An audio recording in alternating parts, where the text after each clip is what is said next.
Hello, everyone, and welcome into the Go 24/7 podcast. It is officially game week. It's been a long off season. We're finally here, though, as LSU gets ready to take on Florida State. We got a preview here for you on the Go 24/7 YouTube channel, or if you're listening on podcasts, Apple, Spotify, wherever you may get that, make sure to like, subscribe, follow on all of those channels. Bryce Koon alongside Glenn West and Dylan Sanders. Guys, I just said it. We're here. There is, I don't know how many more articles we can write about the offensive line, the secondary. We're going to find out here in a couple of days what this team looks like in Orlando on Sunday night. I'm excited. I know you guys are excited as well. It's going to be a lot of fun. And as we kind of dive into this preview, we'll take a look at three different parts. Who is Florida State? What has LSU said about Florida State? And then keys to an LSU win. So, Dylan, I'm going to pass the baton here to you to kind of start things off. Who is Florida State? What should fans know about the Noles coming into this game? I know that you worked on an article about this, but what are some of those highlight pieces that make this Florida State team preseason number 8 in the country? Well, it was the first game last season, so you really expect it to be a lot of the same. But it probably couldn't be further from the truth because half the team is transfers and new, which is fine. That's not a derogatory thing I'm trying to say. Like that's just how they decided to build the team. That's just a way that you can do it nowadays. And they added some really intriguing transfers. First off, the first thing you need to know, because it's going to be a problem the entire game, is the fact that they have one receiver on their depth chart shorter than 6'2". And that's the main thing because they're really tall. They have 6'7" Johnny Wilson, 6'4" Keon Coleman, a transfer from Michigan State. They have 6'3" Jaheim Bell, who is kind of like a hybrid H-back, tight end, slot receiver that is going to be used really well in Alex Atkins' offense, that he likes to use those gadget-type players. And Jaheim Bell should be a really good one who's been at South Carolina and not been used very well. So that's going to be the main headache, I think, for a lot of LSU fans is how do you guard everybody being really tall whenever your defensive backs are not very tall. I mean, they're talented players, so there's always that aspect, but they're short. And like whenever you look at the matchup, so it's hard to not really focus on that. Other than that, you have Jordan Travis, who is a really good quarterback. Jaden Daniels number 2 at Heisman odds, but Jordan Travis at 3. So you have this guy who is this is his 5th year. He's playing very good football. He has all the intangibles. He's athletic. He had like about 30 rushing yards, accounting for sacks last year. So not the 114 that Jaden had, but respectable and still a threat that you have to worry about. And their offensive line is going to be protecting them is the best it's ever been there. Well, not ever, but best in a while. But they do have a couple of transfers who come from like Colorado and UTEP, so they're highly touted transfers, but maybe they haven't played the type of athletes that LSU has on the roster, which could be a benefit. Mm-hmm. On defense, they're kind of similar. They have the linebackers are all the same as last year, but they have Jared Verse, who is scary to put it lightly. I cannot wait to watch Jared Verse versus Will Campbell. That's the matchup of the week in college football, in my opinion. That 1v1. Then you have Ventrell Cypress, a transfer from Virginia, all ACC last year. You have Akeem Dent in the back. They're a good team. They're a really good team, I think is how I'd put it. And their strength is going to be, I think, the offense. I think that's where the biggest threat is going to be. So LSU is going to have to score a lot of points. Glenn, any thoughts on this? What stands out to you as you've kind of looked into Florida State, some maybe the numbers? I know we're going to have a piece on that later this week before we get to game week, but anything that Dylan didn't mention that really stands out about this Seminoles team? Yeah, the size of the receivers was something that I kind of pegged a little bit later than maybe some. I knew that they had some size there, but I wasn't sure if just how big of a receiver core that was. You talked about some of the size they have there at receiver, but LSU has, I want to say, maybe only one defensive back that's over 6 feet. I mean, Zy Alexander I think is 6'2", maybe 6'3". But other than that, you got a lot of 5'11", 5'10", 6-footers. And so we were talking yesterday a little bit with Greg Brooks, and he just talked about the physicality that they're going to have with those receivers. And I think LSU's in a spot of kind of not really knowing what they have back there in the secondary. You have to really see it on the field here before you kind of believe what has been said or what you've seen in fall camp. I mean, I think there were some really good moments, some really strong days from LSU during the parts of fall camp we got to see in the secondary. But then there were also some days where the offense kind of had its way. And so which version of that group shows up is going to be a huge X factor in this game. Going to be something you have to follow. I also agree that the Jared Verse versus Will Campbell matchup, I think, might be the most important in this game in terms of just trying to limit what that guy can do. I mean, if you're able to get Will Campbell on the outside with him in one-on-one and Campbell's able to hold his own, that really opens things up, I think, for LSU's offense, where you don't have to double team Jared Verse. You don't have to put any additional kind of resources into trying to slow him down. I think it really opens up things from the running perspective and who you're going to be relying on there. And also obviously from the passing game as well, and just kind of having that protection there for Jaden. And I just think that LSU, this is going to be an offensive game. The more I research this game, this is going to come down to two offenses. And I think that really whichever offense kind of gets the ball last, which offense kind of is cooking in the fourth quarter, I think that's going to be the team that ends up winning this game. I think it's going to be a close one. And I just think that, when you look at Florida State's team, there's really just talent everywhere, but I think LSU also has talent in the top 22, like 11 on 11 and on offense, defense. I think that they match up really well. They're very similar in a lot of ways. And it's really going to come down to which offense produces in the fourth quarter for me. Yeah, one thing to kind of note in this, you mentioned guys, both the wide receivers. They had Johnny Wilson last year, and he did some great things for them.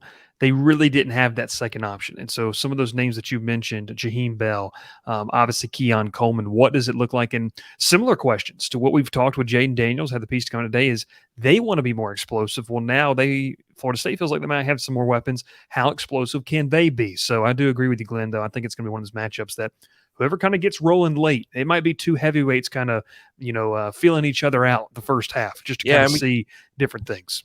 Yeah, we can't downplay the run game either. I think the front seven for LSU is really going to have to show up and kind of shut that down early. I haven't talked with anybody yet from Florida State. We're kind of doing a little bit of a back and forth on kind of what to expect from this game. And I had kind of asked them about the run game and just kind of what to expect from Florida State in that respect. And I do expect that they'll try to challenge LSU up front early in the game. I think that Travis is a really solid runner as a quarterback, but they also have some really interesting pieces in the backfield that they might try to force at LSU without having a guy like Mason Smith there on the interior. They might challenge Jacoby and Guillory and Jordan Jefferson and Jalen Lee, guys that might be playing on the inside that they haven't really seen a whole ton of on film, at least in LSU uniform. So really, just interested to see. I mean, this is the first game. This is week one. This is kind of the opportunity here to learn a lot about the team and really a game that you can't get more just in terms of importance. It can't get more so than this one on Sunday. There's going to be all eyes on these two teams in a Sunday night kind of game, and I think LSU is going to live up to it, but we'll see. I mean, I think that there's certainly lots of areas here that kind of leave you concerned, but also kind of optimistic about the game on Sunday as well. Yeah, name to mention as well, Trey Benson, the guy that leads the rushing attack for Florida State, going to be a name to watch in this one as well. Glenn, we'll go right back to you. What has LSU said about this Seminoles team? I mean, you've talked with it. I think there's a great respect for what Mike Norvell has going on in Tallahassee. Obviously, you talked about, and Kelly talked about this on Monday. Look, there's a familiarity. You know these things, but like Dylan said, a lot of new faces. What did you get the vibe from the early pressers this week of saying, hey, this is kind of what we think of Florida State, and how's the team feeling coming into this game? Yeah, there's certainly a lot of respect there. I think just even from that game last year where you could make the case that LSU played about as poorly as they could, and they still only lost by a point. But I do think that this is a completely different team in terms of mindset, in terms of preparation, and all the things that you wanted to see out of this team after that performance a year ago, almost to the day. You think you've seen that, and I think that LSU is a much different team this year. We're just talking with the players yesterday, or I guess on Tuesday.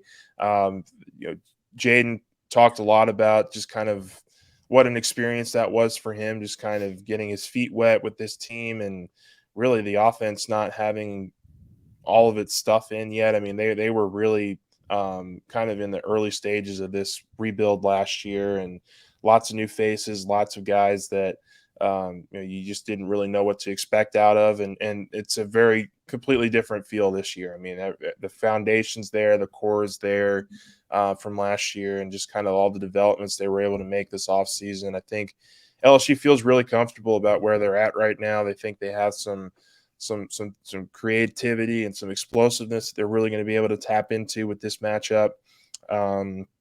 Talking with Will Campbell a little bit, he went head to head with Verse on a number of occasions in that game last year, called it kind of his wake up, welcome to the college experience kind of game. Was really grateful for that experience. He talked about not playing his best, but just that was a good indication to him of what he needed to work on, and he felt like he got better and better as the weeks went on. And I couldn't agree more. I thought he was one of the better tackles in the SEC by season's end last year, and I think he's only built on that momentum this offseason. We talked with a little bit Greg Brooks, and I mentioned the physicality part of these receivers and how they're going to need to be right up in their grill to have a chance here. I mean, it's going to have to be a real cohesive thing. That I think defensively you're going to have to get pressure from the front seven, maybe force Travis to throw some balls sooner than maybe he wants to, and the second part of that is that the secondary has to be there to make plays, break passes up, make it difficult on some of these lengthy, tall receivers. And I think Greg Brooks kind of hit the nail on the head yesterday when he talked about just being physical with those guys, and always being around the ball, not letting essentially them dictate where the ball goes, but you kind of breaking it up and always being there around the ball. So that's going to be an emphasis, obviously, for the secondary that has pretty much new faces everywhere. And I'll be interested to see how that works out. But bottom line is, I think this is a team that feels really good about where they're at right now. They have a lot of experience on both sides of the ball. I think 1 to 11 on both sides, offense, defense. This is as talented as a team as LSU is going to face all season, and this is going to be a really good first matchup for a lot of these starters. So very interested to see how it happens, but I do think that these players have kind of come in with an understanding and kind of a knowledge that they feel like this is the big game. This is a big one for us in terms of our long-term goals this season. We know we have to have it, but we also have to just take this thing one day at a time and hope the results play out in the preparation they've had the last week or so. Yeah, and to add on to that, I did a radio hit this morning, and the host asked me, they said, do you think there's a sense of revenge for this game? Look, they obviously want to win this football game. It stings what happened last year in New Orleans, but I think we also have to understand that everything that Brian Kelly has implemented is worry about self, worry about what's happening inside this locker room. And like you said, Glenn, things will take care of themselves on the field. And so I think that's another aspect of, is this a revenge game? Is this a game where, they say, hey, they took it to us last year, we want to win this year? Obviously it is. I don't think that's going to be the driving factor. I don't think emotions are going to be driving this team. It's like you said, and Jane Daniels said too, the preparation that this offense has done, wanting to showcase it. I love this quote. You can go and check it out on Go247's website, where we talked with Daniels yesterday. When we work in the dark, those things come to light. And it kind of follows this theme of where, LSU understands what Florida State is. You see the preseason hype. They get those things. But the Tigers have been working on things that even us, the media, have not seen to the full effect, especially offensively, that Daniel says it's going to come to the light on Sunday night. And so I think that is a reason to be excited about what this team can show and can do. Let's get to the final topic here of today's show, the keys to an LSU win, guys. You could take as many as you want. We could also be here for an hour, but let's roll here. Dylan, what is maybe a key for you? What does LSU have to do to leave Orlando with a win? Do not let the run game get going. Because you lose Mason Smith, there is a trade-off because Mekhi Wingo is one of the best run defenders in the country. And Jacoby Guillory, that's really where he thrives, I would say, more so than a pass rush.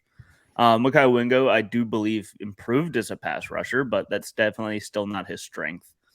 So if you're going to have two tanks in the middle of your defense, you're going to have to be able to defend the run. Because they did it well against Trey Benson last year, and kind of Florida State as a whole. They had a good run defending team. You have Omar Spates at the linebacker. And then now the big question, as good as he is how much has Harold Perkins improved as a run defender if he's going to be playing linebacker? Whenever you lose that pass rush from Mason Smith and the athleticism to keep Jordan Travis at bay a little bit from the interior, the run defense really, really gets important. So if you can take away a little bit, one area of the game, you can really focus on supplementing that pass rush. I like that. Glenn, what about you? Is there maybe a stat or a key to this game that you feel like LSU has to hit on to win this game? Yeah, I do. I just bouncing off of what Dylan said a little bit, I do think that the way that they use Harold Perkins in this game is going to be fascinating to watch because of kind of what he mentioned with the run game. I think this is a Florida State team that likes to get things going on the outside. They like to kind of bounce it out. And so you're going to have kind of a team effort on the front seven. I think, those edge rushers are going to have to be wary of runners getting on the perimeter. And then you're going to have to use Perkins' speed there as well to try to track down those runners, maybe keep an eye on Travis, making sure he's not, darting every once in a while and keeping kind of his legs at bay too, because that's obviously a very important part of his game, just as much as it is like Daniels. So, but for me, I do think that for LSU kind of offensively, I'm looking at, because I do think this is going to be kind of an offensively driven game. I need LSU to kind of go out there and establish that they have a decent run game. I mean, I don't know that you saw that at all consistently last year. I'm super interested to see kind of what the Logan Diggs, Josh Williams, Noah Cain trio looks like here in this first game, what kind of evolution the offensive line and those starters have made in opening up some holes for the run game. That's where it kind of starts for me. I mean, I think LSU, to win this game, they're going to have a really good offensive showing, but it can't be all on Jaden Daniels. I mean, he had over 100 yards rushing in this game last year. He had 200 yards passing. He had a couple touchdowns. It felt like the entire offense last year was driven through him. I think LSU needs one of those running backs to really step up and have a big day. And that really opens things up for the offense the rest of the way. I'm looking at Diggs in particular. Had a conversation with Brian Kelly and on the SEC teleconference, and one of the questions he was asked was about Logan Diggs. Obviously, someone he's very familiar with and recruited to Notre Dame and then got back here to Louisiana. Diggs, to me, is kind of the guy in that running back room that if he hits, LSU has something serious offensively. Like he is Just a really versatile back. And Kelly talked about how smart he is as a pass blocker, how he can contribute in the passing game as well, catching passes out of the backfield. Very hard runner, very smart runner in terms of finding the holes and hitting them hard. I think that he could be kind of the biggest X factor of this entire game. I think LSU is going to lean into him from an early start in this game, and see if they can't try to open things up a little bit with him, and then obviously Kane and Williams sprinkled in as well. But I really like what Brian Kelly said about Logan Diggs. We got a story up on it right now on the site on just kind of the evolution of the run game. There's more clarity there. And I think if you get going with the run game, I mean, it's a cliche in football, but if you start hot with the run, it really opens things up for you offensively. And then that's when I think we'll get to see Jaden take some shots, get aggressive downfield, really hit Malik Neighbors for some big plays. Hopefully Brian Thomas, Aaron Anderson, Mason Taylor all get kind of their fixes in for this game as well. So yeah, I think that is going to be huge for me in terms of watching this game. And I think LSU, if they lean into the run game early and it works, it's going to really bode well for them as the game goes on. Dylan went defense. Glenn goes offense. I'm going to stay offensive, and I'm going to get a little numbers heavy. It's a preview of one of my numbers to watch for this team heading into this game. Coming in, starting in 2016, Florida State did not rank outside of the 100, but one time coming into last season, total defense. Last season, they were 15th in total defense. That's yards per game given up. But here's the interesting stat heading into this one. This is where I think Jade Daniels and LSU has to hit. Against quarterbacks with high completion rates, LSU or Florida State was 1-2 last year. They did beat LSU. Jane Daniels completed 71% of his passes last season against Florida State. But later in the season, Clemson and Wake Forest both had a 65% more higher completion rate. Then you date back to 2021 when teams hit that 65% mark against the Noles defense, that Florida State was 0-4. Overall, 1-12 under Norvell defenses. That's where they've been, and that's where they've sat. So I say this. I know last year Daniels completed a 71% rate. If what has happened in dark is truly to come to light and what we all anticipate for this offense to be more explosive, like you mentioned, Glenn, I mean, those weapons in the backfield not only to be utilized in the run game, but in the passing game. A guy like Aaron Anderson, we'd love to see utilizing the screen game. You know, other options, some of the younger receivers. Can Kyron Lacey be a guy that is physical over the middle of the field and in the red zone? All of that to say, I think if Daniels hits that 65 to 70% completion mark with the idea of getting the ball more downfield and allowing these routes to develop, I think that's hard to stop. And I know that Florida State, feels good about their defense coming in. I respect that. I just think that offensively, even to us, the media, I know there's kind of a varied opinion on, what is this offense going to look like, just due to the fact we haven't seen a lot of the tricks in the bag. And that's understandable during fall camp. We're not going to see all those types of things. But I think LSU is going to have some plays dialed up. I think Denbrock is excited, especially with that tight end room. Didn't even mention, those options. Glenn, I don't know if you're a betting man, but Glenn is putting his entire life savings into Kamorian Pimpton being a breakout player this year. And I love that because I think this is a guy that could be really, really good. Mason Taylor as well. So overall, I think if Daniels can hit that 65 to 70% completion mark and continue that average yards per attempt, if we see that climb, it's going to be really hard to stop this offense, especially, Glenn, when you combine the run game. If you get that run game established, and Josh Williams said this, you can't – he said this, I guess it was last week, we can't help Jaden if we're not running the football. Yeah. You can't. All this talk about him being a Heisman candidate – if we don't help him by establishing the run, it's going to be one of those things. So, guys, I know we did predictions last week. Kind of final thoughts. Glenn and I are going to be in the building. Dylan, I know you're going to be watching this game. Dylan, we'll start with you. How do you feel like this game shakes out on Sunday night?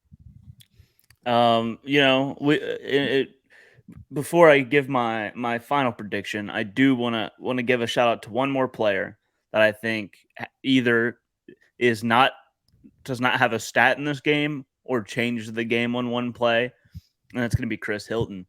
And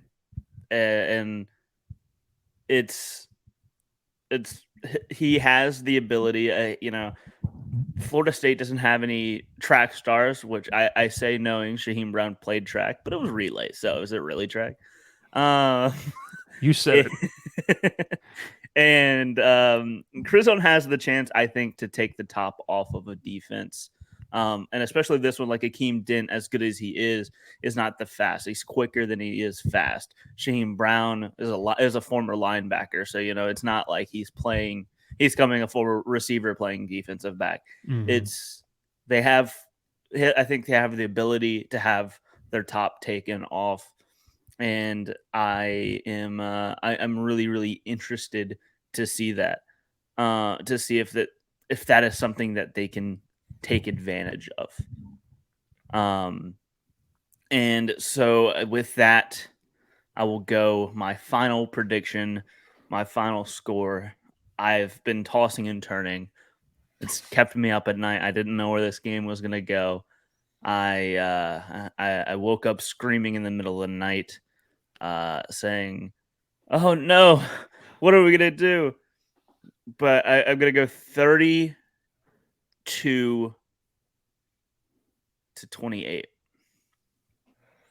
LSU? You picking LSU to win? LSU. Oh yeah, LSU. That was the important part. We need to know who you had. That was the important part. I forgot that was the important 32-28. Glenn, how about you? Where you rolling with us? Where you sitting with us? I know in our predictions thing, you felt good about this game.